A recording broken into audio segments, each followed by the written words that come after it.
Экономика жана өнөр жай министрлиги демилгелеп жаткан салык кодексинин долбоорун өкмөт бизнес өкүлдөрү менен биргеликте талкууламай болду.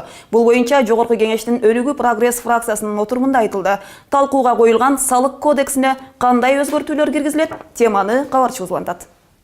Кыргыз Республикасынын салык кодекси мындан 8 жыл мурда кабыл алынган. Ушул аралык ичинде 760тан ашуун өзгөртүүлөр киргизилип келет.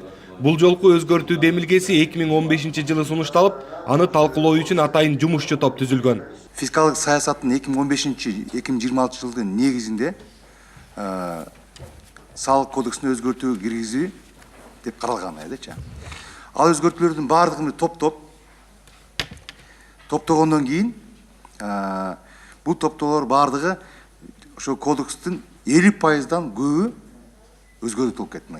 Кодекстин бул жолку долбоору 1 айлык мөөнөт менен декабрь айында коомдук талкууга коюлган.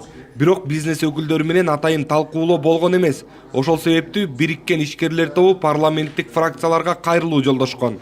Правительство повесило на сайт для общественного обсуждения. Биз ишкерлер талкууга коюлган салык кодексинин долбоорун демилгечи тарап менен биргеликте талкуулоону каалайбыз. Себеби салык боюнча бизди кызыктырган маселелер көп да. Талкууга коюлган 1 ай убакыт өтө эле аз болот. Ошондуктан Жогорку Кеңешке кайрылып жатабыз. Айрым жетишпестиктер болсо да биз сунуштарыбызды беребиз да. Законопроекты могут быть занесены в Жогорку Кеңеш.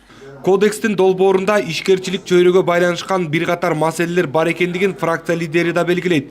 Депутаттын пикиринде кийин түшүнбөгөн жагдайлар жаралбашы үчүн коомдук талкууларды ачык айкын өткөрүү керек. Бир топ маселелер кандай? Бул жаңы салык кодексинин долбоорунда.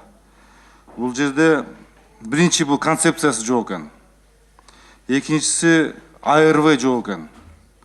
Үчүнчүсү текшерүүлөрдүн жаңы түрлөрү пайда болуп атат. Отчеттордун көбөйүшү жана патент системасын кыскартуу боюнча да маселе көтөрүлдү. Отурум жүрүшүндө товарларды экспорттоо учурундагы салыктын төлөнүшү боюнча дагы маселе көтөрүлдү.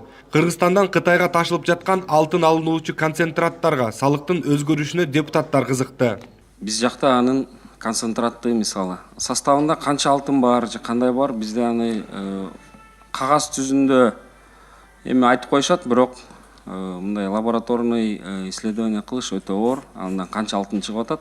Ушул боюнча бул жаңы кодексте ушу горнорудный жана концентраттарга кандай салык болот? Биздин долбоорубуз дагы ошо биз бар, ошондой концентратка киргизген пошлинабыз. Бирок андай бийик эмес. Аны биз ошону талкуулап өкмөттө чечкенден кийин силерге алып киребиз. Салык кодекси бир гана өлкө ичинде эмес, ЭАЭП аймагына чыккан товарларга да таасирин тийгизерин айткан фракция лидери Бакыт Төрөбаев кодекстин долбооруна жакшылап көңүл бурууга чакырды. ЕАЭСке кирдик, 180 миллион калкы бар базар ачылды бизге. Бүгүн мына салык кодекс киргизип атабыз. Ушул салык кодексти киргизип атканда дагы өтө кылдаттык мамиле менен биз ушул биримдикте мүчөбүз. Ошон баарын эске алып, жакшынакай бизнес ишкерлери менен чогуу салык кодексти карап чыгып, анан кийин киргизиш керек. Экономика министрлиги билдиргендей, салык кодексинин долбоорун коомчулук менен талкуулоо боюнча атайын буйрук чыккан. Эми аймактарда да талкуулар уюштурулмакчы. Ага жергиликтүү ишкерлер катыша алышат.